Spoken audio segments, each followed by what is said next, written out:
আজকে চলে গিয়েছিলাম বার্গার বাজে বার্গার টেস্ট করার জন্য পান্না চত্বর এবং সেখানে যেয়ে দেখি ভাইয়াটা চিকেন ফ্রাই করছে। ডেইলি এখানে অনেক বেশি ভিড় থাকে, কিন্তু আজকে আমার ভাগ্যটা হয়তো ভালো, যার কারণে আজকে তেমন একটা ভিড় ছিল না। আসলে এত ভিড়ের মধ্যে দাঁড়িয়ে থেকে খাবার নেওয়াটা একটু কষ্টদায়ক। যাদের ছোট বেবি আছে তারা এই বিষয়টা ভালোভাবে বুঝতে পারবে। যাই হোক, তারপর আমি এখানে 3টা বার্গার অর্ডার করি।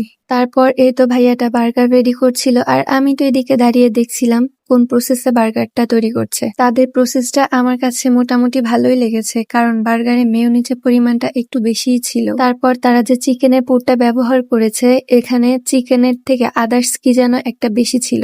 দেখে মনে হচ্ছে চিকেনের পুরটা অনেক বেশি, তাই না? কিন্তু এখানে চিকেনের পরিমাণটা খুবই কম ছিল।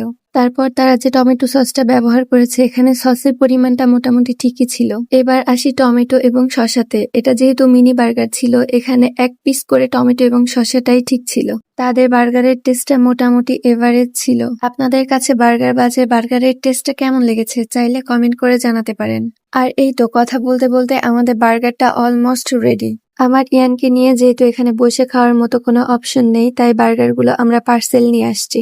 বাই দ্য ওয়ে, এই ভিডিওটা কিন্তু তাদের কোনো নেগেটিভ কমেন্টস দেওয়ার জন্য আমি করিনি। আসলে তাদের বার্গারটা আমি এর আগেও টেস্ট করেছি, আমার কাছে বেশ ভালোই লেগেছে, তাই আজকেও গিয়েছিলাম।